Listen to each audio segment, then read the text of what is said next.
So we'll have the same format as this morning, and I guess I'll be up to bat this afternoon. The notion being to talk about the future, not the future that I love so well, which is the future where the whole world disappears up its own kazoo in a kind of transcendental self-erasure sometime around 2012, but something more immediate, which is the immediate future and the situation surrounding the millennium. The idea being that shamanism, if it's to make good on its claim of being a penetration into a kind of higher mathematical space, ought then to be a forecasting tool in any and all situations. And so I thought to evoke the future as I see it, some of it being positive, some of it being negative, and then just see what kind of a response it evokes. Recently, I've seen the future somewhat differently. I think in the wake of the Rio conference and then the large conference on AIDS that was held in Amsterdam, because it seemed to me, as a child, I grew up near Mesa Verde in the Four Corners area of Colorado, and we would always visit this as a family outing. And the great mystery the rangers would tell us is why these people died out, why they left the mesas after living there for 1,000 years. And this fascinated me, this concept of a culture dying out. And it's sort of like these catchphrases like the end of the novel or the end of the symphony. You know, you try to imagine how can such a thing end. And recently I've had a glimpse of how cultures slip away from themselves, and I think it's worth invoking so that it doesn't happen to us. It's hard for us to imagine our culture dying because it's a global culture. I mean, it seems to have unlimited resources that it can call upon, but when you travel in the third world, you encounter what is referred to in United Nations reports as deferred maintenance. This is where you go to the international airport and large pieces of plumbing are peeling out of the walls, or as you motor into the capital city, you see gutter reconstruction projects that have obviously gone on for decades with no conclusion. And more you see this kind of thing in this country. Someone visited me from England last week and said the apocalypse is already happening.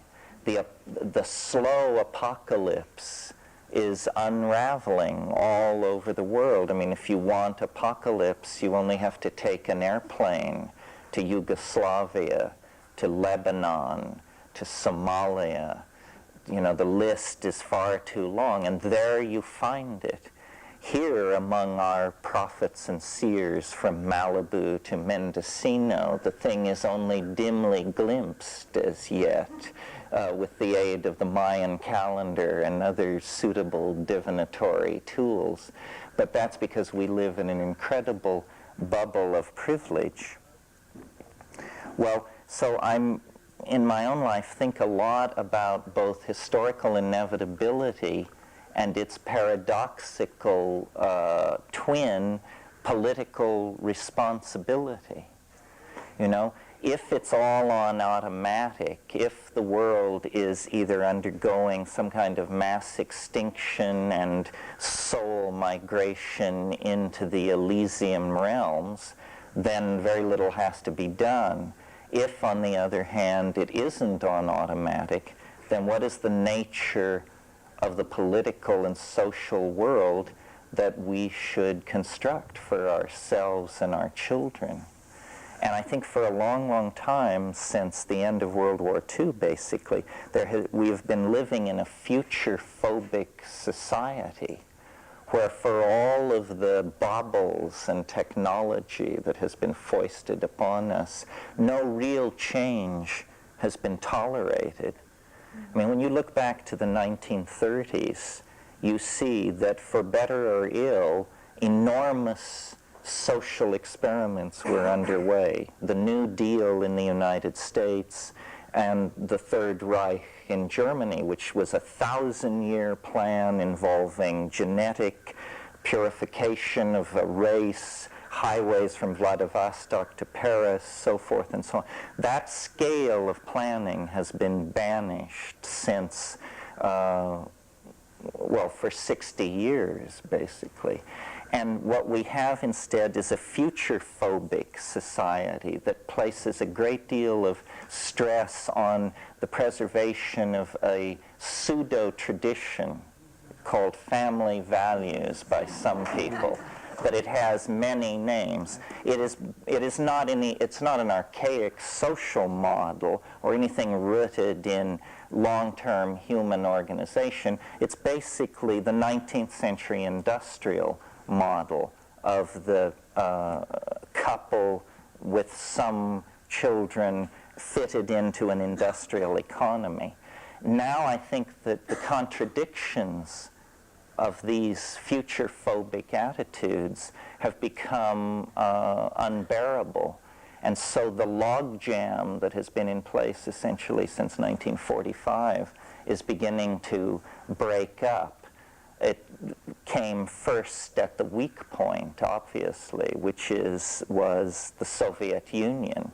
I mean, a system so built on contradiction that, you know, the least breath of reality, and it collapsed.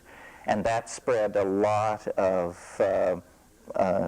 joy in the murkier minds of the West, I think, because what was not understood initially was that what this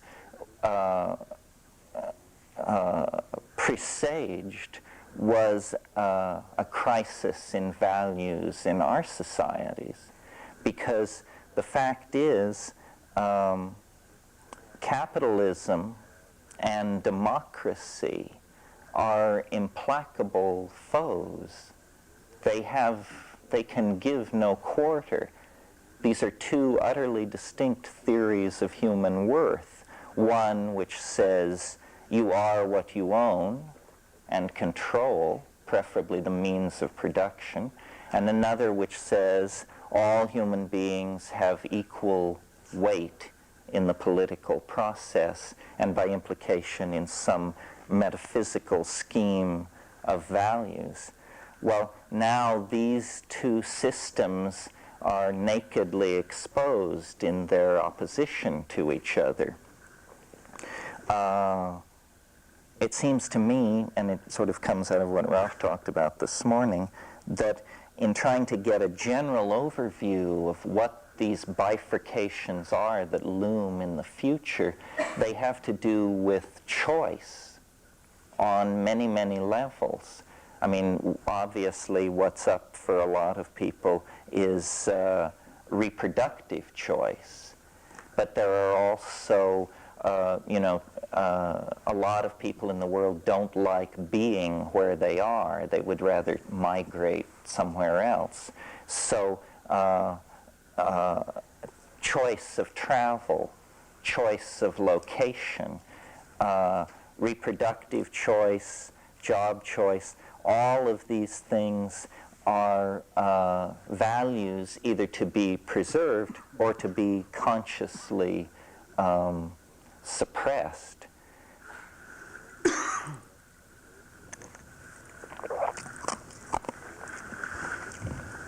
The global society is now an integrated unit in the sense that the data that it generates flows into central modeling institutions that then give a picture of it back But to date, we have not confronted the implications of this in terms of planning. We have been essentially passively contemplating the buildup of an explosive situation very fatalistically. And now we, at least I think, should contemplate the possibility of intervening in our situation. You know, I hear all kinds of fatalism. I hear people saying that our two main problems are population and epidemically transmitted social diseases, and that therefore no problem, you see. But I find that a fairly horrifying way to manage human affairs, simply by an appeal to nature to cut us down, to send the grim reaper among us because we can't manage our own destinies. It seems to me that a whole rethinking of the notion of freedom has to come, and that it isn't strictly a matter of more freedom. One of the things that I think the 20th century has secured but is reluctant to face is the toxic power of imagery. That this is the century of the perfection on a scale previously undreamed of propaganda. And propaganda has to do with the toxicity of images. Now, here at a place like Esalen, we give lip service to the idea that images can heal, but it also means they can hurt. And there are far more hurtful images around than healing images. Now, a social polity coming out of John Locke and the English social philosophers would want to stay away from that in the John Stuart Mill tradition.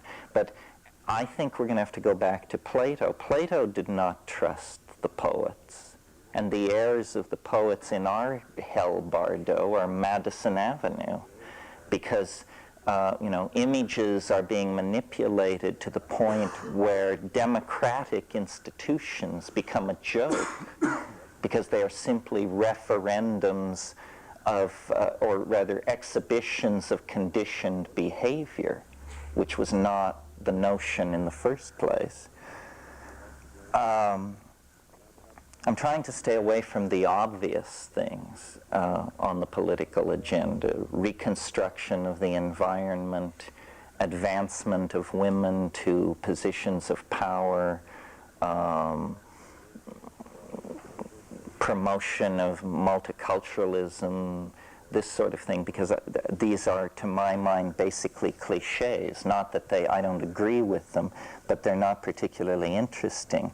The interesting ideas have to do with touching the taboos. As we approach the millennium, it's going to become increasingly important to, if not control, certainly regulate and monitor the irrational element among us, which is a curious concept because largely we are the irrational element. However, we're not nearly as irrational as you might wish to be assured. Just listen to what's on AM radio on Sunday morning and you'll discover that you ain't irrational. You represent an extremely high slice of rationality compared to the foment that builds in those that follow what we euphemistically call the way of cheeses. And this is going to pose social problems as we manage our way through the millennium. It did at the last millennium. I mean, for the 3 years centered around 999, people simply stood slack-jawed in the streets of Europe with their eyes fixed on the sky. No work got done. Well, the consequences then were trivial. Now it's not so clear. I mean, what we're really caught in is a clash of values that's getting an unhealthy, where the traditionalist side is getting an unhealthy handicap because of calendrical coincidence. You know, just being born or living through the close of the second millennium poses all kinds of problems for societies that are trying to preserve humanist social values. If the Renaissance had begun in 985, I dare say it would have failed. Let's see, anything else? I guess I should just sum it up.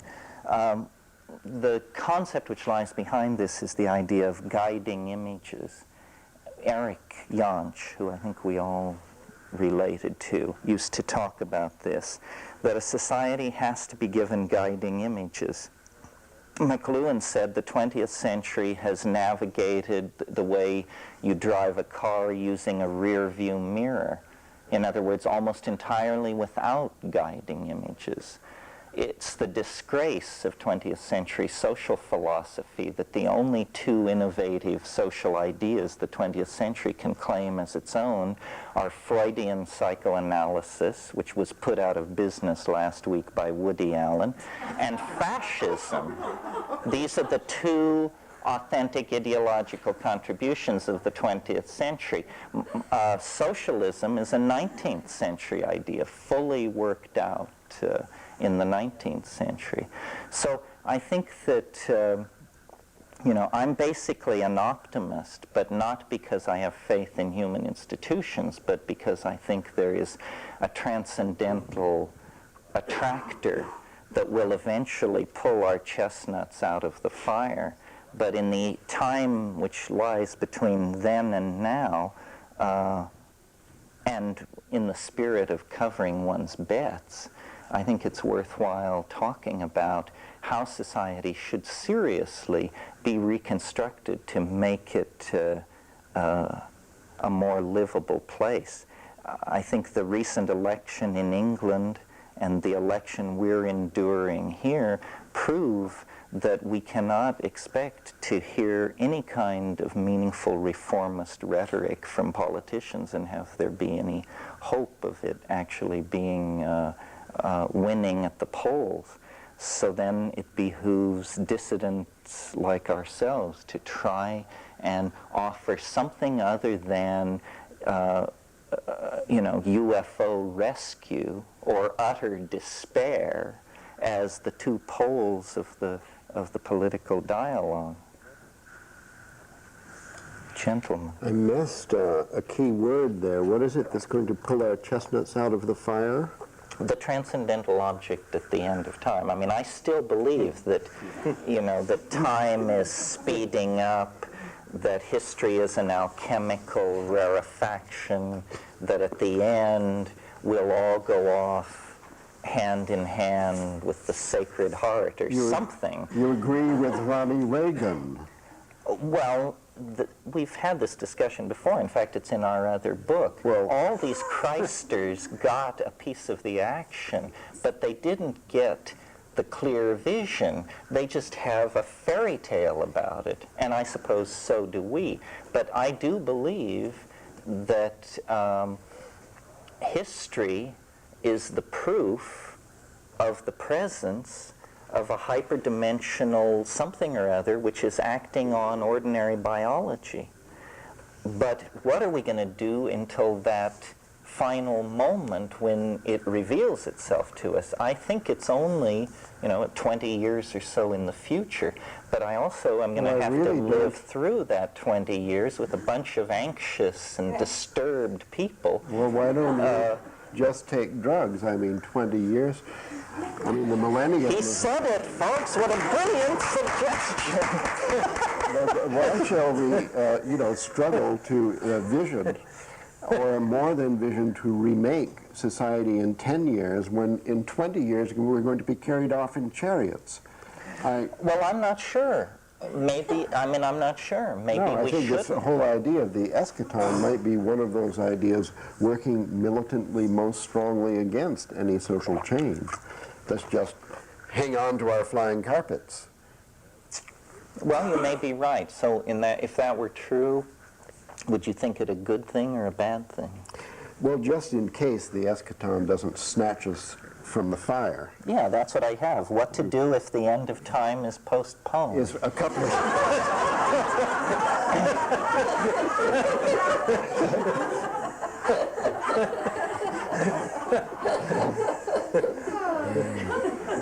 So what would you suggest?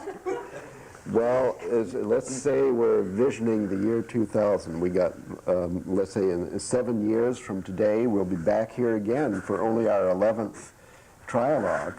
And then we'll be looking backward on those magic 3 years which produced this. And 7 years is not such a long time. So one reason we despair is that we can't achieve much in 7 years. I mean, look at the last 7 years. Suppose we had 20 years or 30 years, that's not much better. History is a snail crawling down the trail. So I think we, just to inject a note of positivity, if that's allowed, let us think briefly of the years 1965 to 1968. They are in a short time. I mean, all of you were here, were somewhere nearby, and experienced a fantastic social transformation, more than we could have dreamed. Now, true, it died. It peaked and died. Nevertheless, what could be achieved, and it was kind of going in the direction we've been talking about. There we had the total transformation of the family into the extended family of a prehistoric tribal life. We had the resacralization of the world with new religions, some of them inherited from the pagan past, practiced on every mountaintop in California and around the world. There we had new forms of music, new forms of government, new schools, different ways of teaching, an entire new society, such as we feel we need now. And nevertheless, it failed. Furthermore, we experienced that it had faults in its structure, and also the staff. Some of the people involved, such as us, had faults which we carried along from our history in this dominator society that we couldn't expunge sufficiently rapidly to function successfully in the new family structures and so on. So when, for example, we can dismiss revolutionary movements of the environment and women's rights, on the other hand, the existence of these movements, which began with the failure of the 60s revolution and continue to this day, when another social transformation of that rapidity should start, if that were a possibility, then the progress made in the meanwhile might actually be the foundation for a success instead of a failure of that 3-year miracle. So that's just for the sake of optimism, to recall that a rapid change can take place, and we have made big strides as a family in the intervening years. So if we could achieve even a fraction of what was achieved in the 60s, that might actually be enough. Well, probably not, because, don't forget, there was the forces of opposition, right, with their, as documented in the end of your book, with their insidious campaign of crack cocaine, heroin from the Golden Triangle, and so on, destroying the heart of the revolutionary movement in urban America. So we need more than images. I think we need to think of a trigger, what you call a clarion call in your book. And, well, we want to avoid the use of the word revolution due to the fact that that always polarizes a equal and opposite reaction, which we don't want to trigger. But call it an evolution. An evolution. In the past, there have been all of these, you know, popular uprisings where actually the trigger, okay, we don't care who's elected, really, on the 2nd of November for President of the United States, because the government follows. It doesn't lead. We need leadership now. Leadership comes from people. That's us. So we don't want a violent revolution and destroying all these buildings downtown, but somehow we would like to see within 7 years a kind of a wake-up where a certain number of people just woke up and said, that's enough of that. That's all. Like the idea, and then to start doing it. We don't even know whatever triggered one of these major social transformations of the past, such as, let's say, the Renaissance, or the one we actually lived through, the 1960s. What triggered it? I know what you'd say. It's too obvious. It's what anyone would say. Go for the Renaissance. Money. Something is happening again. And maybe Rupert should tell us about the raves going on in London. But I don't know about that. I certainly think that the year 2000 is a way of focusing our minds tremendously. I find 2012 a kind of diversion from this exercise. It does make it seem almost irrelevant. 2000 is very much a subsidiary thing from the point of view of the 2012 scenario. It's at best a kind of temporary holding operation. I had hoped that we'd have a full-scale rehearsal for this revisioning exercise this year. I've been sadly disappointed. Since, as everybody knows, this is the 500th anniversary of the discovery of Columbus by the Native Americans. This is one of those historical moments which reaches popular consciousness everywhere. These calendrical moments can affect the consciousness of everybody. I mean, books that we write, or anybody in this room writes, or TV documentaries on public television reach a few, but this Columbus thing, Columbus Day this year, there's not going to be a man, woman, or child in the Americas who's not going to know about it. And the 500th anniversary could have been an opportunity for a tremendous revisioning of America, the new vision that America gave 500 years ago, and which still exerts a kind of fascination over the imagination of the world. What these people in Russia and Georgia and everywhere else want, what they're aspiring to, is something to do with what's happening in the west coast of the USA. So America's still the source of vision for the whole world, but unfortunately the vision that's coming out of Hollywood and TV productions here is not one really that fills one with tremendous optimism. So it could have been a huge revisioning opportunity, the new vision of where America could go for the next 500 years or just the next 100 years. And I'd hoped that there'd be a massive ferment of visionary activity in the Americas leading up to this year. Maybe it's going on, and maybe I just haven't heard about it. I don't think so. But so far, it's not given much hope for encouragement. I'd hoped this would be a rehearsal for the year 2000, when surely all of us will feel a need for some new vision to stumble into the next millennium with people like John Major and George Bush around, is not really going to be very inspiring for many. Many people are going to want a greater inspiration than that. And I find it very hard to see where it's going to come from, because it's not as if there are totally fascinating models of the future available at the moment. The only ones I find really exciting are the ecological ones, and those are largely negative. Stop cutting down the rainforests, stop killing the whales, just limiting the destruction that we're bringing about. In terms of positive visions, the ones that I find most exciting are ones that involve a return to local communities, the people walking around or cycling and not traveling everywhere, huge distances, enormous consumption of fossil fuels, emissions of CO2 and so on. But most forces are working against that at the moment. And even our present, I don't know how many tons of carbon dioxide have been released by our gathering here this weekend, a formidable amount. So we still haven't got that vision, and for me that's the thing we lack most, the vision of where we actually want to go. Because the vision of local community, which is the one I find most attractive, is still far away from the lifestyle of myself or most people I know. So I myself don't quite see where this new vision is going to come from. It hasn't emerged so far. So what you're saying is that the alternative vision that is offered is basically a steady state thing. It's all about stop cutting down the rainforests, stop releasing CFCs. Nobody ever says, but what about the future destiny of the human species? What's your plan for that?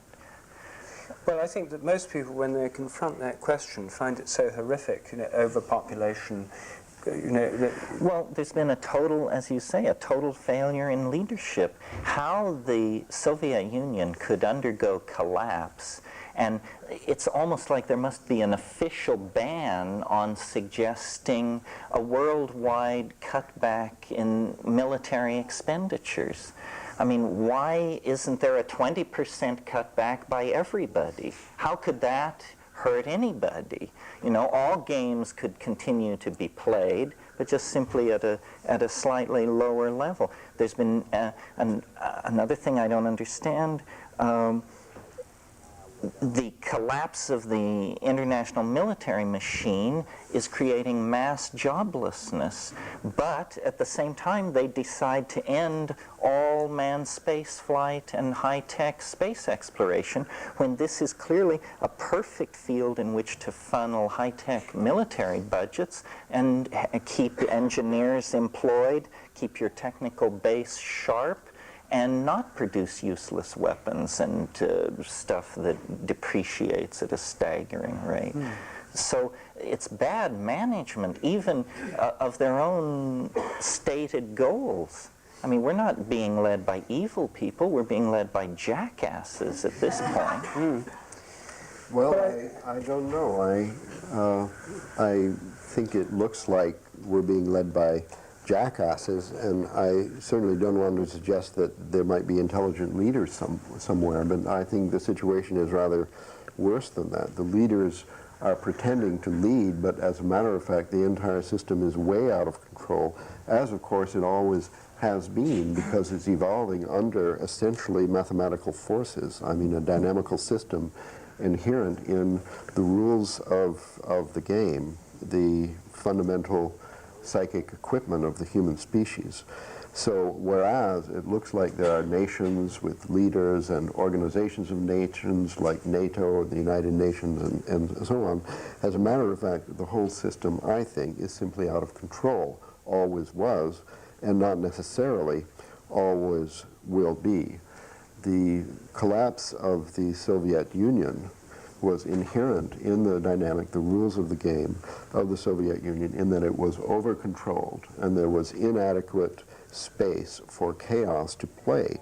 It had to crash. No decision of a leader or a popular movement of revolt or minor change of the structure could make any change in this collapse, except possibly a year or two one way or the other.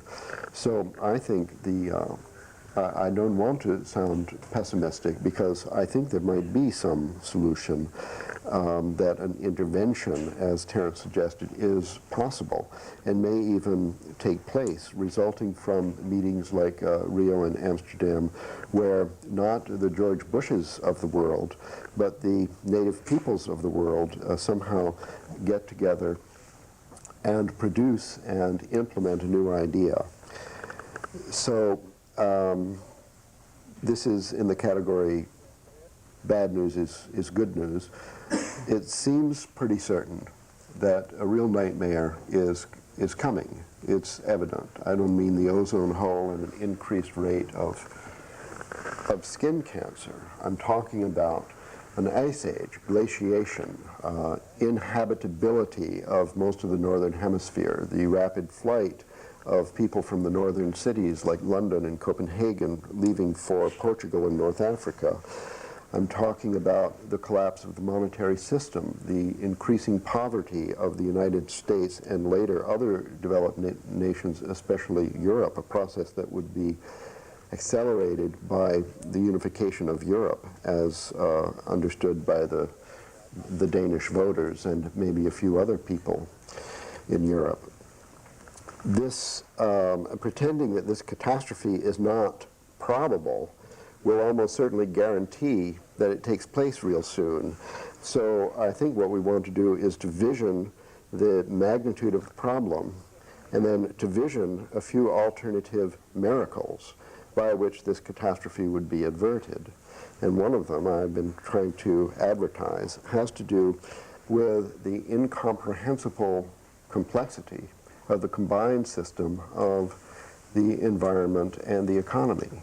Now we have so many people on Earth, there's no way, just by returning to local communities, even if we could achieve that within 12 months, we could still not avert an economic catastrophe due to the fact that the economic system, there are so many people, there has to be an economy, it's highly unstable, and it's strongly coupled to the environment. So if we evoke any apparently wise move, intervention, risky experiment with regard to the environment, like make it impossible for people to cut a single additional tree in the Amazon, then the backlash, the uncontrollable, unpredictable backlash into the economy could actually be catastrophic and much faster than if we made no intervention. What we need in order to survive as a species is to increase our intelligence beyond the cleverness of, at present, the most clever people, the most radical thinking, the best artists, and so on. We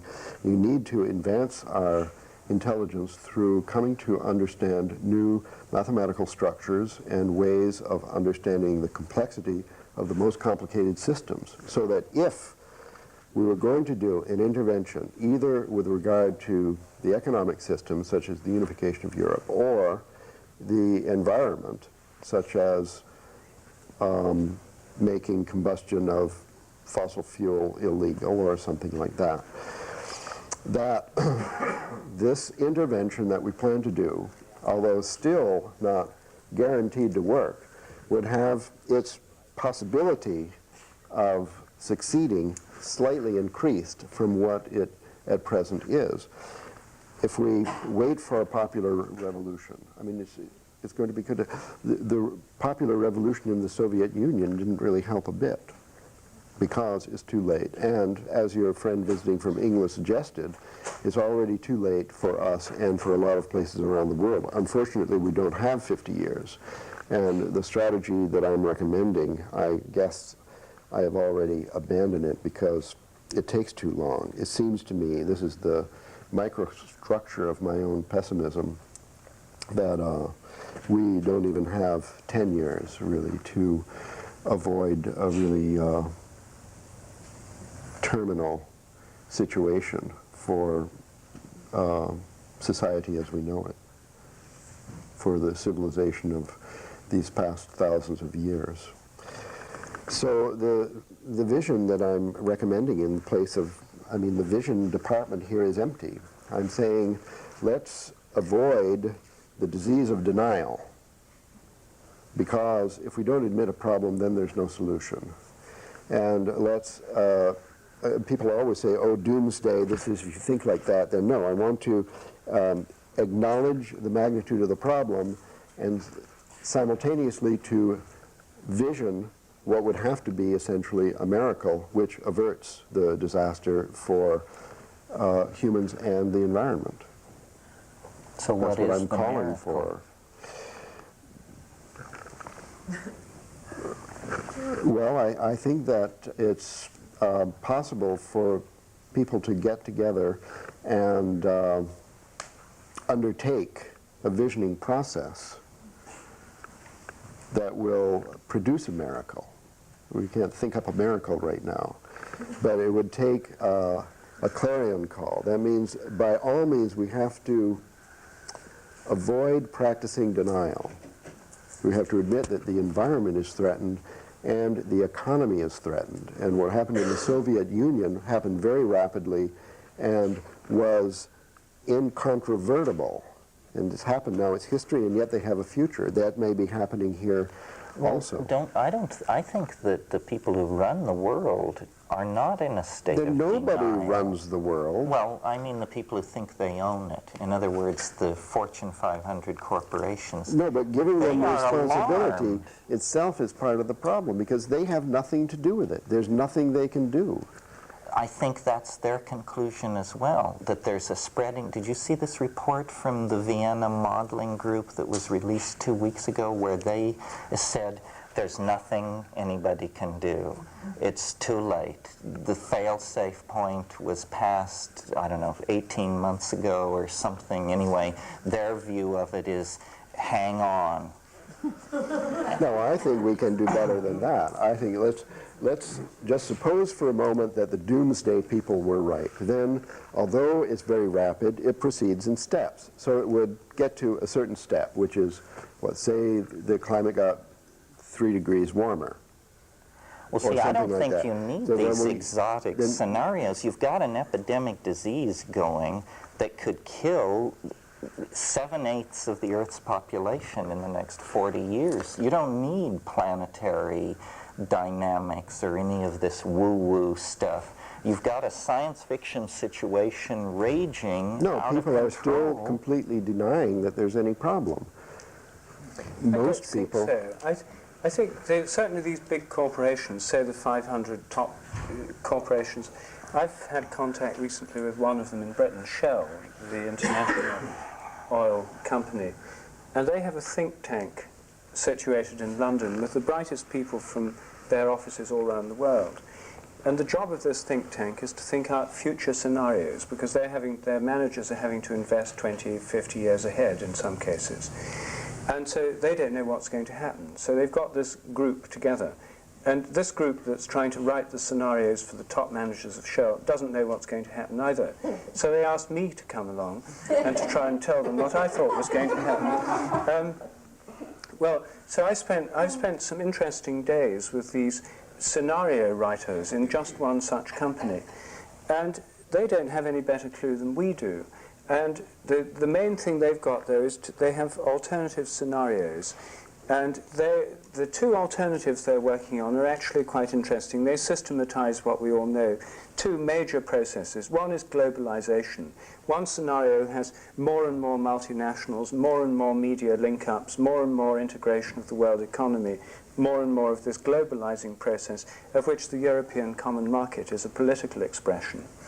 You know, the mega bureaucracy running Europe, then expansion of the Western European common market to include Eastern Europe and Russia, opening up Siberia and so on as part of a greater new European empire with vast hinterlands in the Soviet Union. It was Hitler's plan, I think. It's Hitler's plan, basically, that the EEC has inherited. Now that Russia and Eastern Europe, those empires have collapsed. Anyway, there's this globalization model. But the alternative scenario is the exact opposite. It's one of progressive fragmentation, large units falling apart, states decomposing, as the Soviet Union has and Yugoslavia is, petty nationalisms, tin pot fascist states, ethnic unrest and conflict in the cities, and so on. That's all happening too. And the interesting thing is that these seemingly opposite processes are both happening in dramatic and lurid ways right now. And one of their models extrapolates one as the main tendency of the future. The other model extrapolates the other. And they have, of course, an intermediate scenario that's a mixture of the two. But they haven't a clue which of these models is going to happen. And all they do in their planning at the moment is to consider that they have to work in a situation where it could go one way or the other, or be a mixture between the two. But beyond that, they don't seem to have any idea of the way things are going. And I mean, if you were around in London more, or you, Terence, they'd probably ask you as well to go along and tell them. We don't know either. So it is a matter of the blind. No, we know. We don't know whether... Well, do we? Well, yes, I think we do. Well, as far back as The Mechanical Bride, which was 1952, McLuhan was talking about what he called electronic feudalism, and said the world will fragment. And it seemed completely unlikely because the United Nations was on the rise, these vast power blocks were squared off. But I think it's clearly happening. I think that federal Europe is a dream. It will never happen. It's dead. The people reject it. It's only in the glass ministries in Brussels that the heart beats fast for European federalism now. It's finished. But MTV Russia is already falling expanded all apart. over But it's the not planet. a state. Russia is falling apart. Russia will become what the Soviet Union was, 15 separate warring factions. 32 out of 36 Northern California counties voted to separate from Southern California. Canada is falling apart. And strangely enough, meanwhile, at the top, in the world of George Bush and John Majors, there's a feverish enthusiasm for unity, for great trade blocs and wide-flung negotiation. This is clearly a last-ditch effort to keep this globalism together. And, you know, Yugoslavia is a bad example, obviously, but it was the inheritor of great power rivalry. I think that Czechoslovakia, that dissolution is the one to watch, because here people simply want to rule their own turf. And after all, why shouldn't they? Like, one of the most suspect notions running around is free trade.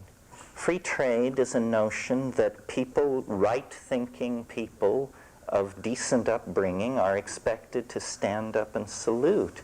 What free trade means is the right to sell crap everywhere, the right to deal Coca-Cola in Afghanistan. That's what free trade is, the right to sell Volvos in Turkmenistan. It's a bad idea, free trade. We don't want to make trade easier. We want to make the manufacture of objects an excruciatingly expensive process, and the moving them from one market to another damn near impossible. Because what we want is the dematerialization of culture. What free trade means is turning the entire world into a marketplace for high-tech, pre-obsolescent, durable goods. And yet, you know, nobody points this out at all. People, what's going on in the American economy is that over the past 12 years, under the aegis of the crypto-fascist republicrats, an enormous transfer of wealth has gone on to the top 3%. In 1980, 6 Americans had more than $1 billion. In 1992, over 80 Americans have more than $1 billion. Meanwhile, most Americans have gotten considerably poorer because the money which was not transferred to the super rich was transferred to the third world. The great leveling which the left always called for has in fact taken place in part, and that's why you have less money. Because you, when the leveling took place, did you think it was going to kick back into your pocketbook? You haven't visited Bangladesh recently. So a whole bunch of manipulations have gone on, which tend to, I think, support the idea that nations are being looted and dissolved by ethnic factionalism and corporate hegemony, and that in the future these are the two things that will exist. And you know, people will, it's a Japanese model, basically. I mean, in Japan, your corporation is your identity, if you're really embedded in the culture. And the nation state, I'm not sure whether this is a bad thing or a good thing. I mean, the nation state has become a fascist tool. All nation states. What these companies stand for is unbridled gangsterism. But on the other hand, that's what political revolution has often meant in the past. So it's a complicated situation. The world is feudalizing, fractioning into interest blocks, at the same time that technologically, you mentioned MTV, technologically it's being knit into a single psychology. So it's well, I don't want to stand in the way of such a pessimistic vision. Well, I don't consider it pessimistic. It's just I don't think it matters if there's a political fractionation or the unification of a single world government. It doesn't matter, because it won't affect the religious observance, the mythological base, the family structure, the distribution of wealth, or anything else. All these problems will go one way or another, totally independent of political realities. See, we give too much credit to the political realities when actually they don't do anything, essentially, except collect taxes and give welfare. So I think no matter which way it goes, for the sake of the Shell Oil Corporation, we still need to consider some interventions either way. We need, for example, we need the empowerment of women worldwide without delay, without waiting a day. I mean, this has to be achieved because otherwise the overpopulation, I mean, it's irrelevant, the political organization of the country, and it's neither good news nor bad news if it goes this way or that. We need to have a vision on another level, let us say on the mythological level. We need to provoke a resurgence of shamanic practice. We need to make changes that everybody desires, changes that only need nucleation in order to, I mean, there's the clouds are filling the sky and yet there's no rain. We just need to salt these clouds. That somehow it needs social transformation, has to come up from below as the crop circles come from the earth. We need a totally unexpected, miraculous flattening of the grain into new patterns. And this is the way social transformation has come in the past and will happen again in the future. It doesn't matter if, for example, there was, okay, the partition of India. Now we have Pakistan. Before we didn't, and there's Hindus and Muslims there.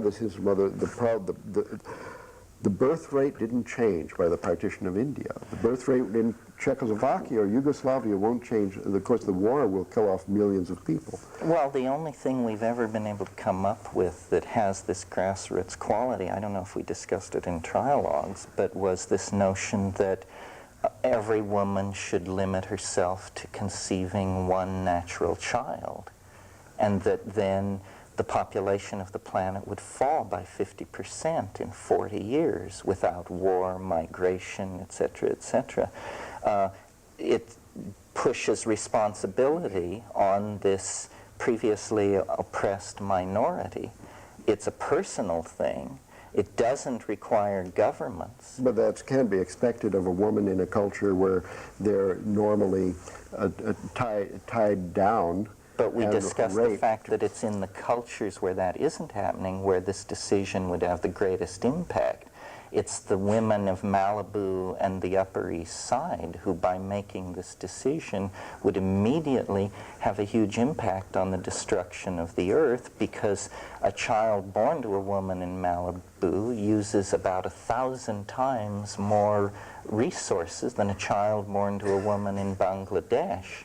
So, you know, they present our problems as insoluble, but something as simple as that, women reproductive zero population growth in Malibu. Zero population growth isn't what we're talking about. We're talking about cutting the population rate in half in one generation. Zero population growth perpetuates the rape, keeps us at this unbearable level of self-gnawing destruction. Well, I mean, this is a long, even if it would work, it's a long-term solution, and each of us has 2 children, so we're not exactly setting an example. So you could get a vasectomy, that would set an example. Well, no takers. We're talking about a much more short-term need for change. I mean, if we're talking about the millennium, I mean, even if every woman started doing this today, it's not going to affect things much within 8 years. Well, you'd have to model that, but you may be right. So this miraculous thing that we're talking about clearly involves something of the scale of a huge psychic transformation or religious revival. I mean, religious revivals have changed the face of the world more quickly than most things. The rise of Islam, for example. The transformation of England in the early 19th century by a massive religious revival which totally transformed England, in general for the better.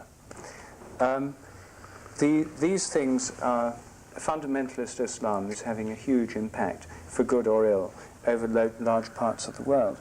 And something of that kind seems to me necessary. Now, one form that it could take is through the psychedelic revival. And interestingly, as you mentioned briefly earlier, this is actually happening in Britain at the moment. There's a massive psychedelic revival going on. partly because Britain represents an extreme case of overdevelopment and collapse of the older order. I mean, the sense of decadence, of things falling apart in America is nothing compared with what we've lived with for much longer in Britain, a decline over decades from world power, from economic domination.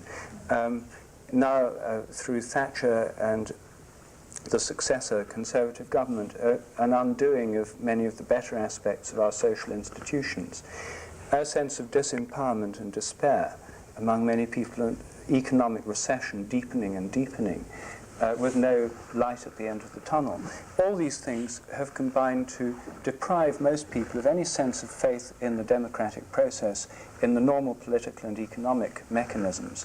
And as people contemplate falling incomes, and as children now expect to earn less than their parents rather than more, as has been the case for many generations, there's a situation where the old models, the old hopes, don't really apply anymore. Socialism is no longer a hope for many. And in this moral vacuum and in this visionary vacuum, what is happening but a massive psychedelic revival, the rave scene, which is sweeping the youth of Britain. I should think probably, I don't know what the percentage, but my impression is about 50% of the youth of Britain is now caught up in this. It's now swept the provinces. It started in London a few years ago. It's now sweeping through, even through small towns and so on. These huge parties at which people dance wildly all night, having consumed MDMA and LSD, leading to a revival of interest in psychedelics and in 60s type music. And now, of course, as Terence knows full well, but some of you may not, the rave scene in Britain has discovered Terence McKenna. So there's this other direction, all normal kinds of means of hope and action have been blocked, and what's happening is an expression of trying to find some way out or way forward or just way sideways or just to have a good time, which is having a big effect at the moment. But it's difficult to see where that could go beyond itself, you see. Although it's an expression of a desire for some kind of spiritual renewal, a kind of new tribalism, dancing all night, a sense of incredible unity with everybody else through the MDMA, the shared beat, the sense of new vision through psychedelics. But so far it has no political organization, no expression. It represents a need for a huge transformation and vision, but one which can't in itself actually go anywhere, in my opinion. Yes, I think in the 60s that what gave the American thing a focus was people could unite around the notion of stopping the war. And in fact, when the war was sort of stopped, then the whole thing was more blunted and muddled. So in the absence of a clear vision or a clear task, it is hard to know where it goes. You're right. So then the question is, there's no clear vision there right now, as we seem fairly clear. There are little indications of one. There are communities here and there doing things in a different way. It's not all bleak. There are signs of hope, shoots of spring, and so on. But basically, there is no really clear vision, so how are we going to get one? That seems the problem. Now, we've got maybe 20 minutes to think one up right now. Or else we have to think of ways in which we might be able to come up with one. What about some kind of collective vision quest? Is that a way? Well, I mean, wasn't that what spaceflight was? It was the shamanic flight cast in a technological mold. Yes, but it didn't work, did it? I mean, the jet travel is, in a sense, shamanic flight cast in a technological and commercial mold. And most of the dreams of modern civilization, limitless mobility, flying through the air, seeing what's going on somewhere else, these are all the technological realizations of shamanic visions. These things have been envisaged for thousands of years by shamans. Now we can all have them for, just the press of a credit card. Well, it seems that a social transformation is imminent in Britain. This, if successful, would then be exported to the rest of the world. Here in the United States, we're some years behind. We haven't reached 50% of youth in the rave movement. But let's just say, to put an actual vision on the table, that there was a social transformation that took place this year in Britain that was something like, and to a degree evolving upon, the model of the 1960s in California. And unlike that one, it sort of succeeded. Is this fantasy too much to hold? But we need religious, mythological, ethical, social, political structures to emerge in this movement in Britain. Well, one thing that might, I mean, we have to think of some idea and put it there, not that we're going to do it, but maybe somebody would actually have an idea that would take hold, so we'll try. The church attendance in England, I believe you told me, is down to 2%, whereas in the United States it's still 24%, but of course declining rapidly. Well, if you take all denominations, in the US it's about 50% and in Britain about 9%. So 9% is close to zero. It's going fast again. It's far ahead of the United States, where for some reason in the Midwest things are really slow to, I don't know. But Yahooism. These churches in England, I've seen this in the Cathedral of St. John the Divine in New York, that the budget problem in that church is actually destroying all its spectacularly innovative programs. So these churches in England are desperate for even maintenance funds. The roof leaks, the rain is coming through, pretty soon they'll just be a pile of rubble. It'll look like Glastonbury Abbey. So perhaps what we need is that the raves would take over these vacant, unused churches and move the raves into the churches and try to psychedelicize them just slightly more, because I don't want to put down ecstasy, but it's a little bit lacking when it comes to true vision. And a little psilocybin poured in there. A little psilocybin poured in. If there was an international cartel as greedy for the salvation of human life in the biosphere of planet Earth as the current cartels are greedy for totally meaningless and useless piles of money and arms, then they would start, taking these piles of money and putting them into churches. Now, this year, making attractive raves with more availability of synthetic and natural psilocybin or DMT, ayahuasca, and well, what else? Let's think it up. Well, actually, there's an opportunity. I mean, there was an effort to do something somewhat like what you're describing with somewhat different players. You know that Canary Wharf is the tallest building in Europe, and you know that it was Canary Wharf? The tallest building in Europe. It's in London. It's in London on the Docklands, and it was built by Olympia in York, a company run by idiots of such depth that they have managed to get themselves $7 billion in debt. Go figure. So on the 4th of July, there was an effort by the rave culture to seize the Grand Piazza at Canary Wharf, figuring that if they could hold it for 24 hours, they could get 250,000 people to come into London onto the Docklands, and they would liberate the tallest building in Europe and just... And stone it. No, enter and live in it from top to bottom. However, Scotland Yard had intelligence on all this and stopped all traffic moving into that area after there were only 1,000 people in the piazza.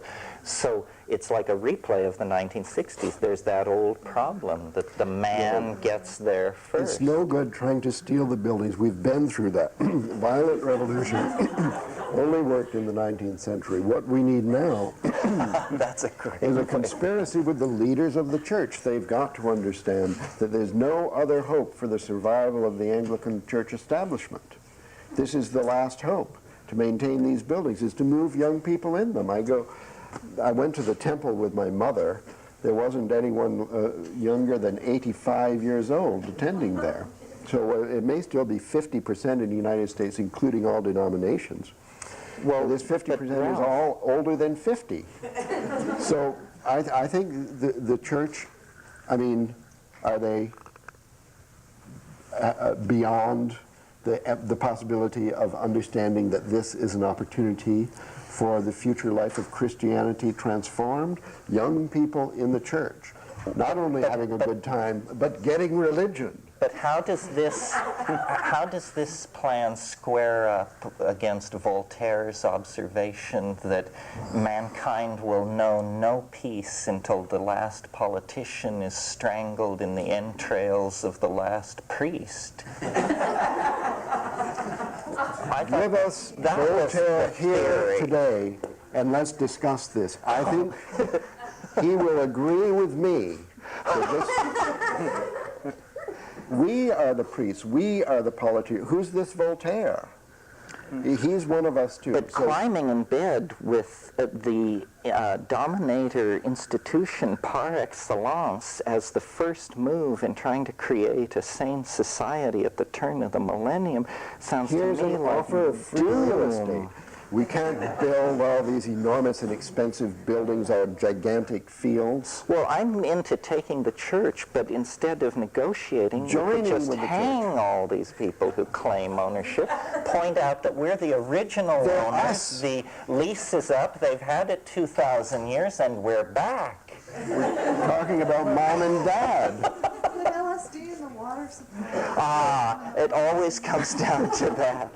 Rupert, maybe you should rescue us. Well, I mean, Maybe we don't it's- deserve the miraculous change is obviously going to have to involve this new vision. It has to involve some spreading through society. It has to involve some kind of institutional framework, because otherwise it won't have any way of gearing in with the way people live. I don't think that a purely, and the acid house scene at the moment is based on the Terence McKenna model.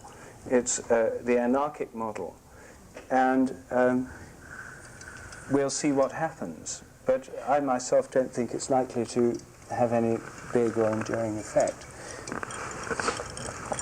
So what about, visioning, do you spend much time trying to vision what you would like the world to be like if you could actually write down a feasible scenario for the year 2000? Well, I don't know. We know what we don't want it to be like. 2000 is a little close, but if you move away from the idea of some deus ex machina ending, then it seems to me that we could direct resources.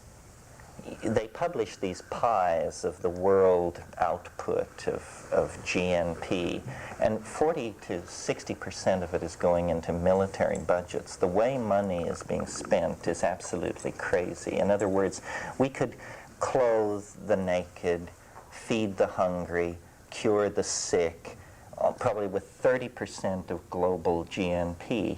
If we need to keep our technological skills honed, then I would think, as achievable as building the super collider or a colony on Ganymede or some of these other things they come up with, why not unleash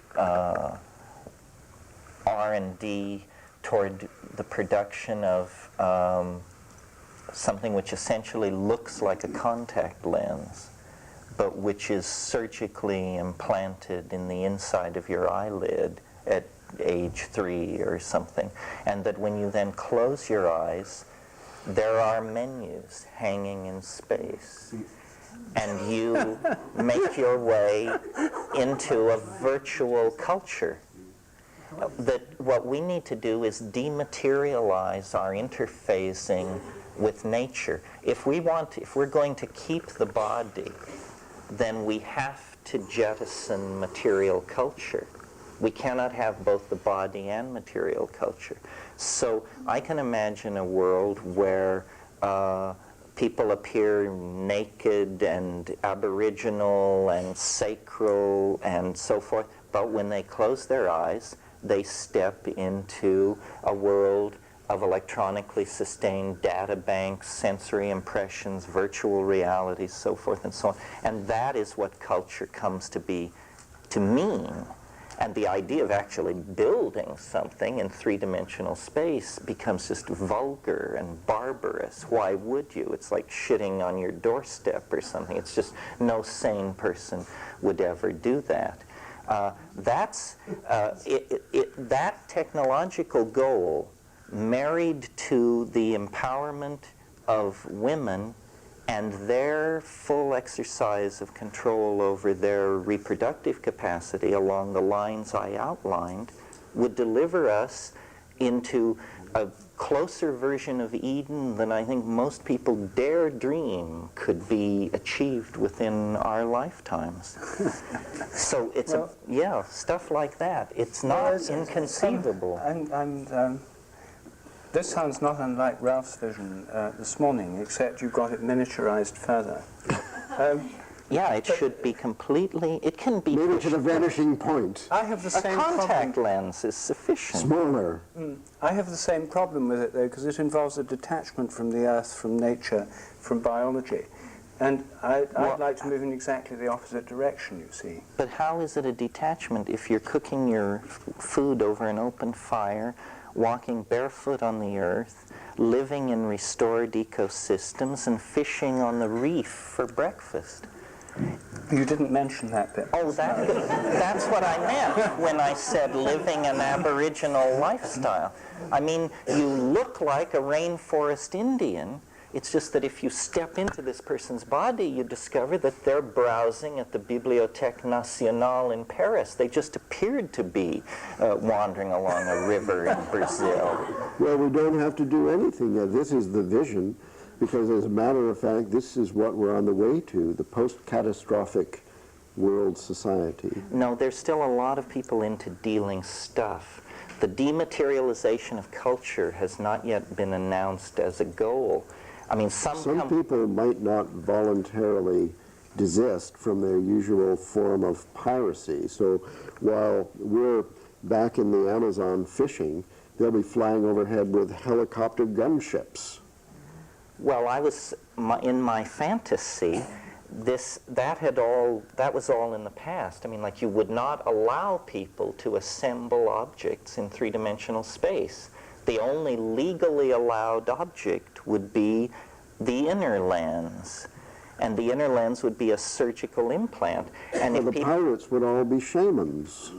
Well, that's how it's always been. Yeah, now you're back to the archaic. You know, you're living in a mythological, archetypal society ruled by magic.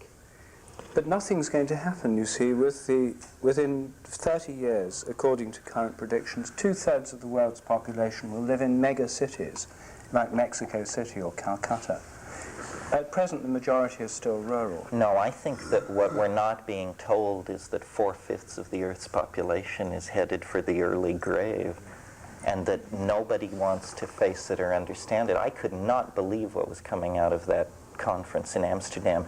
Absolutely apocalyptic statements where you read the statement and you expect the last line to be, and therefore experts conclude the human race will become extinct sometime after 2035. But they never drew that conclusion.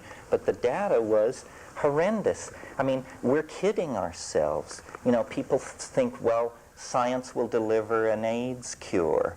Science might deliver an AIDS cure to the super wealthy and well-connected, but the human heart will not deliver a medical delivery system that will get the cure to the billions of infected people in the third world who, because of the color of their skin and the misfortune of their place of birth, are going to be condemned to death whether there's a cure or not. I mean, there are partial cures now, and only the super rich are getting them, no matter what anybody says about who's getting them. So, you know, I don't understand the denial about this epidemic. You just draw the curves, and there's no cure on the horizon. And nobody knows how many people are infected. And nobody knows how virulent the mutational capacity of this thing is. If it's like flu and some of these other things, then it's, you know, hell itself stalks the planet. And what we're all being asked to do is hide ourselves in the skirts of science. Well, by God, they better be able to deliver. It's been a long time since they've delivered anything but nuclear weapons, remote lethal delivery systems, megadeath, brainwashing, and propaganda. If science is the friend of suffering mankind, it's time to step forward. Yes. Sorry to rave. Well, Rant. Rant. Yeah. I mean, it's clear that the all these crises, problems, etc., are coming faster and faster. The thing that I think is important is to realize that if the social order does break down, if these crises do overwhelm us, there's no longer going to be any place for rational deliberation, international agreements, and you couldn't get someone in Bosnia to sign an agreement to cut CO2 emissions according to some rational plan. The moment when we can still do that is perhaps now, but as things break down further, it'll be less and less possible for any global vision or rational planning, chaotic models on computers and so on to be put into place, because those all depend on intact institutions, functioning civil services, and so forth. So a plunge into not the kind of anarchy you would advocate, but old-fashioned anarchy of the most unpleasant kind seems quite likely in many parts of the world. So the hope that we might have is something that can survive that and somehow grow up out of that crisis. I mean, we're going to be forced to change by crisis, like individuals are, so we are socially. But at the moment, we still hope we can do it by some kind of rational plan and international agreement. So we come back again to this question of where will the new vision come from? And I think that at the moment we all seem to think we can only rely on miracles. I suppose all we can do is pray for it. So when psychedelics are the only miracle we really can get on command. But whether they're adequate to the task remains to be seen. I myself think they're not. The psychedelics may help the coming into being of the new vision. Psychedelic vision quests with the intention of finding or seeing this new vision may be our best hope. But how many people are undertaking them? Well, let's hope it's like other revolutions and that you can build it with somewhere between 10 and 15%. Let's hope. Well, shall we throw it over? Yes, well, let's see who's got... We haven't got that good an idea of where to go. Let's see if anyone else has. Speaking about, I speak to many, many thousands of people every year. And I think what people really want is to be inspired by someone who's doing their thing, living a living example. Maybe that's what we lack in politics. And so for me, rather than spending the whole time talking about that the world's going down the tubes, which has been going on forever anyway, I'd really like to just spend the time having fun and being an example of this thing that is going to create this shift. Yeah, well, I think that's a wonderful approach. But the problem is, you see, that in terms of global problems like toxic gas emissions, CO2 emissions, the way we all live, the very fact we're here at all, every one of us has probably burned up I don't know how many gallons of gas to get here. That there's, women in our society are consumers as much as men are in terms of, waste, toxins, and so on in the environment.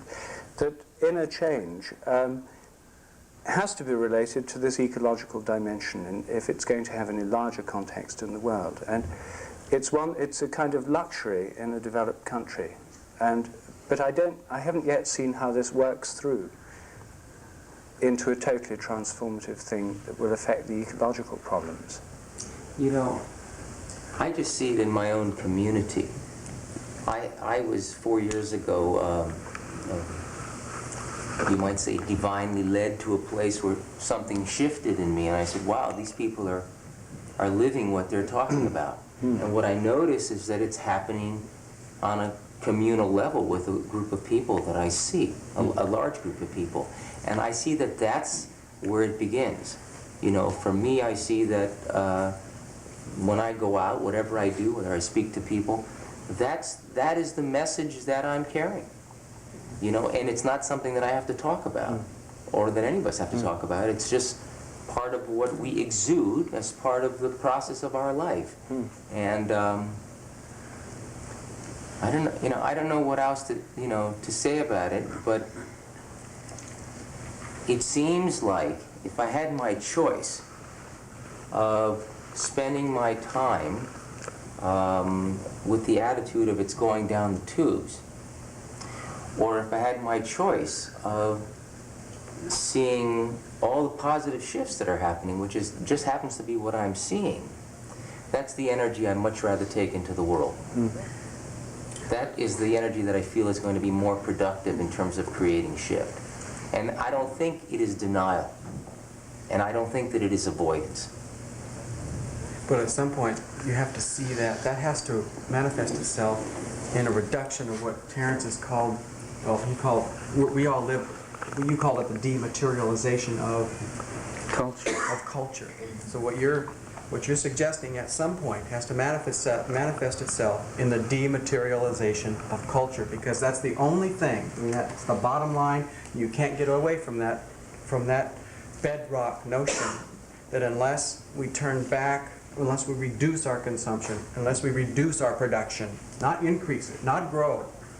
And that is a notion that on a societal level is absolutely unthinkable, even at this stage of the game. No parent wants to think of his child as having less than he has. Probably not even you. I don't know what you think. Maybe you do, but not very many people in the world at large, at least in the modern world, at least in the Western world, industrialized democracies, want to think of their children as saying, you're going to live a lifestyle that does not have the material benefits that I have had, and your children are going to have fewer. And what you're saying is accurate. These things are taking place, but I'm not seeing a measurable, distinctive change in the material consumption that we're all making. That I'm making it. I mean, I'm a enlightened, conscious, sensitive human being, and I haven't reduced my material consumption that much. And if I haven't done it, I know that there's a lot of other people who haven't done it, and yet that's the only thing. And I don't see, and I've been to conferences like this before, usually in places like this or Santa Barbara, where a lot of wealthy people basically talk about reducing, or they don't talk about reducing. Nobody says, tomorrow I'm going to make less, I'm going to consume less, I'm going to dematerialize my lifestyle. And that's an economic powerhouse. That's it. But I don't see it manifesting itself on a broad-based level in behaviors, and that's what it's going to take. So my question to the panel and maybe the group is, what is going to translate? When are the dialogues going to translate into a real transformation on the part of on the part of our society, if you will, into a reduction of our production? Our material production must stop and then go back if we're going to make a dent. And that's what has to take place. So how are we going to accomplish that? How about producing quality? Maybe. By cataclysm. Yeah, that's it. What are you saying? Oh, I'm just saying it'll happen when it has to. That's how human beings are, when it has to. But that's what they're saying. They're saying a cataclysm will be here, and that's when we'll probably stop. Well, the thing that I was going to bring up is that dematerialization needs to be made chic as materialism has been. Right. That's excellent. Right. And it is sort of, if you look at what's happening, the gap, other things, the simplicity is becoming chic. It's becoming in. Less is So you more. have to convince people that quality is important, Yes. and that amount is not, and that people who have large amounts of tacky stuff are tacky. That's the vision that needs to be created. Yeah, which advertising could do that if it cared as much and could somehow figure out how to make Make a money. buck. What do you think about these garage sales? That's what they're doing. People are throwing out all kinds of stuff, and Things are being that's what is recycled at a happening. vast And people are buying locally. You- Well, I don't want to take issue with what anybody's saying, because I think that if there is a miracle, it's got to come from everybody, not from the top or not from the visionaries. And what I see is that, imagine 8 years from now, at this conference here, if people on the planet who are already so connected through television and radio are so aware of the crisis that's happening now, how much more aware they're going to be 7 years from now, 8 years from now, and what kind of emotion that will generate in terms of local community response. I think that's the unknown, but that's, you know, short of a UFO or meteorite encounter. So basically what you're saying is the information itself will inspire us to get our act together, because the data flowing in is so horrendous that we're actually... Bad news is good news. We welcome the crisis. Well, Bring so it on. they build concentration camps, but this time they don't get to run them for 4.5 years and send 10 million people up the chimney. This time they build concentration camps, and within weeks, at least there's a lot of squawking and whining, and probably within a few months the rail approaches will be bombed and they will not be able to run these genocidal camps. So, you know, the world is not exactly on a Batman trip here, but we do respond in a way that was not happening in the 30s anyway. Not in Bosnia, we don't. We don't respond to information. Human beings respond to things they can feel, smell, taste and touch. And all these catastrophes that are so imminent are all things that we're told about, but until we actually feel them, smell them and taste them, I don't see how we can When really you can't change. go in the sun anymore. You know? Yeah, it's the, I'd just like to say, I really, you know, the perk up there and the trickle down and all of that is very good in human emotions. And the thing is, it would be wonderful if all of us could do what we're supposed to do and say things. I have 4 grandchildren. My concern, and I've never been so jaded in my life as I am now with the world situation. My big concern is exactly what you were talking about, or at least what I inferred that you were talking about. We don't have time. Right. We just simply have run out of time, barring some sort of technological miracle. Informational sources certainly can help us by letting people know we've run out of time. We are over-propagandized. I mean, look at Bush with the recession. I mean, everything's fine. People would just go out and spend money, right? I mean, He's a candidate of change. The recognition simply has to be there that if we have any chance at all, we have to act immediately and do everything we can, and then we may lose. I mean, that's the way it is. Mm-hmm. Yeah, on this inner-outer thing, I think it's very, very fine to cultivate oneself and one's community, but it is no substitute for polity. And, you know, ultimately, your responsibility, as John Donne said, is every man. You know, and if you're Buddha and the rest of us all succumb to epidemic diseases, it's a sorry statement on your spiritual accomplishment. Yeah.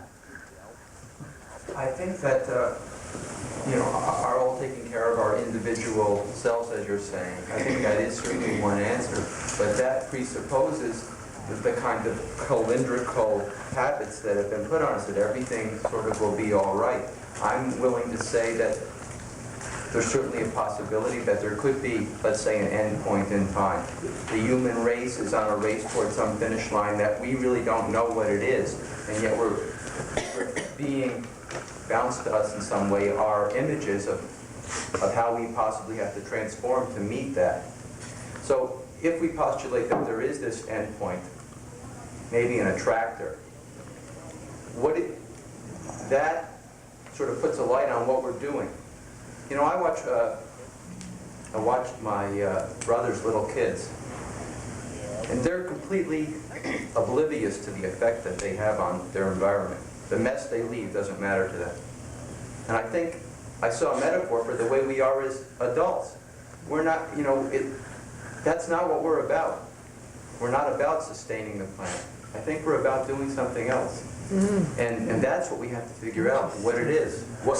How are we being attracted by this endpoint? And we have to align ourselves with that. It's a mystery. But we all have to ask ourselves the question. Well, I stayed away from that subject simply because, for me, it's slightly later than 2000 AD, but I agree with you. I mean, I think that,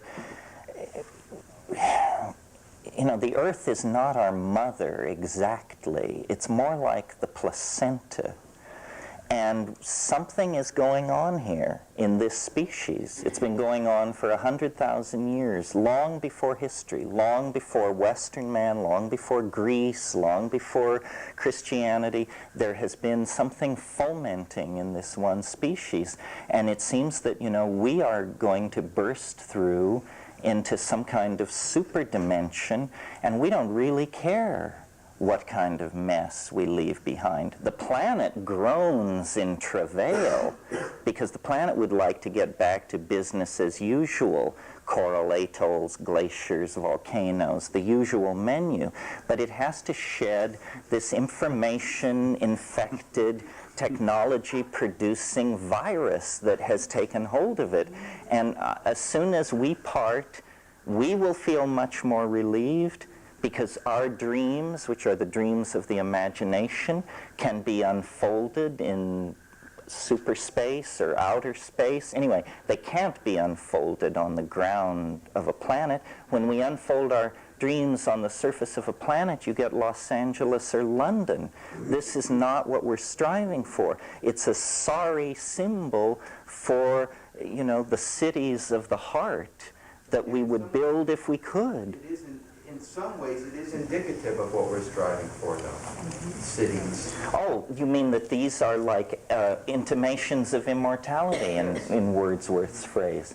Yes, I think that we're going to a grand destiny and that the planet will survive this, but consciousness is the flashlight to throw on the path. And we will probably be pulled, sucked, hammered, and pushed into this destiny if we refuse to become conscious. But why do that? Why not grease the slides? Why not get in on the plan and help it forward? It seems, you know, it's the only game in town. Yeah. There's another game, recovery. Planetary. There's a fence to straddle here. I think the apocalypse is upon us. I think you would agree, Dr. Irvin, that the system is sufficiently complex that it is no longer controllable. You said that, and that your proposition of we can do just this to the defense spending and it will change this and that. Well, a chaotic, recursive system doesn't operate that way. You have no idea what that's going to ultimately do to the overall economy. That could cause the crash right by itself. Yes, well, somebody said at this point all this country needs is for people of goodwill to be elected to high office. And when these people rush into the burning factory and start throwing switches and spinning valves, you'll blow the whole psychosocial shithouse sky high. So if the system has become so if the system has become sufficiently complex that this may well be an inevitability, then what these people are talking about becomes the ultimate important thing, because somebody's got to tunnel through that. Somebody's got to be there on the other side to say, wait a minute, what did we do wrong there? Well, but there's another possibility. It may be out of our control, but it may not be out of control. The eschaton is there. The eschaton is there. What is the eschaton? The eschaton is the hyper-object at the end of history that, like an enormous magnet, is organizing the iron filings of societies, messiahs, housewives, and day nurses, and orienting it all toward an expression of divinity which lies at the end of the historical process. In other words, history is an agitation in biology that precedes the eschaton, and it only takes it 25,000 years to rise out of the sea of chaos. But you mean like we came here to play a game and we're playing it out? And it's played out. It may be on... And on this hopeful it's almost and we'll over, leave, yeah. and the Earth will survive without us, and we'll be somewhere else. It was a chance met affair. It was an alliance of the road. Jim Lovelock believes that the microbes will try again. Right. Would this be Teilhard? Yeah, exactly, that notion. So the end product of it was we evolved to a higher state of consciousness and being and connecting with God. Oh, Teilhard was a little more optimistic than Terence. No, I don't think so. It's the same idea. I don't understand why you think it's so pessimistic. It is, get this maybe straight. I don't understand you. When It you is- talk about the eschaton at the end of history, are we talking about the end of history and the beginning of post-history? Or are we just talking about the end? Well, we're talking about the end of history, and then and what that is the erasure of all boundary. So the only thing I can imagine that to be is pure love. So how can that be pessimistic? Don't you get it? Men and women, the boundaries disappear. Life and death, the boundaries disappear. Spirit and matter, no boundary. We get to carry on our lives in a post-historical realm in the sky, It's disembodied, eternal. It's eternal. and having graduated from the destroyed It can't be playpen of described Earth. as disembodied because that would imply boundaries. Anything you can say about it out of the language that it springs is necessarily unfaithful to it. Well, I think that Teilhard de Chardin had in mind something more like what we've got, except there was a change in consciousness so that practically every person was connected up into an infinite field of consciousness that was basically love, that was Christ, that was the Messiah. It wasn't in the sky, it was on earth. We still had trees and I think surfing. you read him wrong. It continues to go out into space.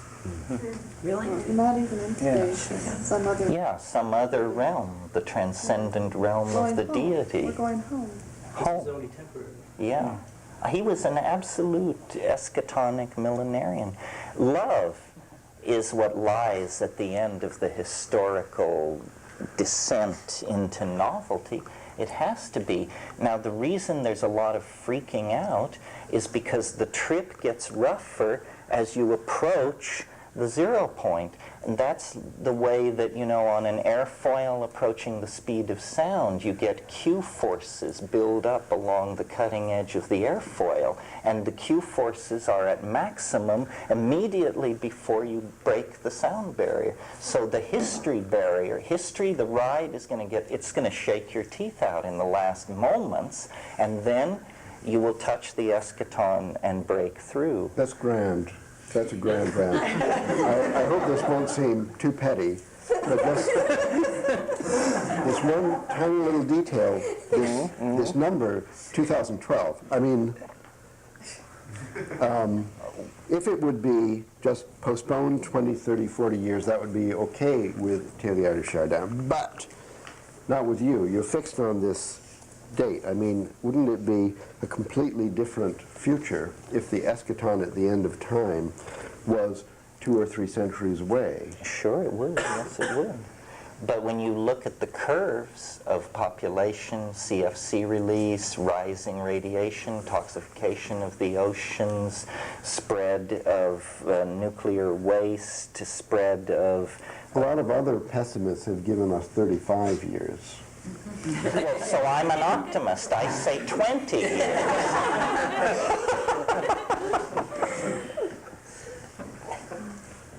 Yeah, regarding this eschaton at the end of history, it seems that it also existed at the beginning of history. If you examine all the major world religions and major world philosophies, they all seem to indicate that at some point in the past, whether it was the Garden of Eden or this Nirvana Satori, there was this unified consciousness that everything existed in effect as one. Then there was the fall, and somehow this collective consciousness got fixated in matter. But it seems that the process of all religion and philosophy is to try and guide us back to that oneness, to that eschaton. Yeah, you got it absolutely right. That's exactly what's going on. Religion is the anticipation, and then different plans for recovering this thing which caused our fall into this lower state. And what gives it cogency is to see that the scenario, we've reached the third act. You know, it has to be this way, or it's hardly a play at all. It's just a mess. As Shakespeare said, sound and fury signifying nothing. That's your other choice. Maybe our bill will be forwarded to the future, so that after the omega point, we'll look up there and find that the bill has been forwarded, that we still have to pay for this mess. Not only the bill, but the Bobs and Johns as well. Could this be the foreplay before the great orgasm? The big surprise is how we name this cosmology. Well, we should knock off. Thank you very much.